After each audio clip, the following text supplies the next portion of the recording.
कोई भी कभी भी सुसमाचार के प्रचार को प्रकाशित नहीं कर पाए हैं। वे या तो किसी जानवर की उग्रता के साथ उसके खिलाफ हो जाएंगे या तो वे बदल जाएंगे।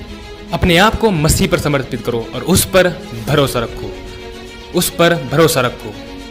हमें अपना साम्राज्य बनाने के लिए नहीं बुलाया गया है, हमें स्वीकार करने के लिए नहीं बुलाया गया है, हमें परमेश्वर की महिमा के लिए बुलाया गया है। अनंत काल राजाओं और पृथ्वी पर सब महान पुरुष जो बुलाए गए हैं, कुछ को अनंत नरक में डाला जाएगा और कुछ को अनंत महिमा में आमंत्रित किया गया है, ताकि अनंत काल तक जीवित रहे और वह अनंत काल का जीवन जिए। यह ओलंपियंस कैसे कितने राज्य हैं, लेकिन केवल एक पल के लिए जब वे 4 और 5 साल के होते हैं, तब से वे प्रशिक्षण शुरू करते हैं। 22 साल की उम्र तक वे कुछ भी नहीं करते हैं, वह एक पद पाने के लिए 9 सेकंड की दौड़ को दौड़ते रहते हैं और बस। तो क्या तुम सनातन वस्तुओं के बराबर नहीं दे सकते?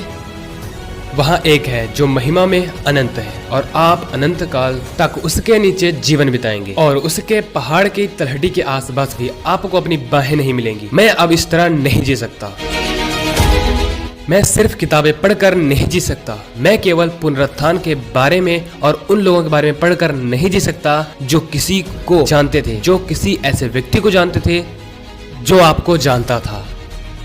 इतनी सारी चीजें अलग अलग हैं जो आप जानना चाहते हैं और करना चाहते हैं। परमेश्वर ने आपको एक किताब दी है और वह है पवित्र शास्त्र बाइबल। क्योंकि हम इसीलिए परिश्रम और यत्न करते हैं, क्योंकि हमने अपनी आशा जीवित परमेश्वर पर लगा रखी है। यह कोई शहीद की बात नहीं है जिसके पीछे हम अपना जीवन व्यर्थ में बिना किसी आशा के चूर चूर कर देते हैं। नहीं, हम जीवित परमेश्वर की सेवा करते हैं और परमेश्वर हमारा आदर करते हैं। हमारी उम्मीद उसी पर लगी है और यही उम्मीद हमें ताकत देती है और यही हमें ताकत देती है। यह जीवन एक भाप है। मैं 47 का हूँ, मैं कल 21 का था। यह सब कहा गया, यह एक भाग है।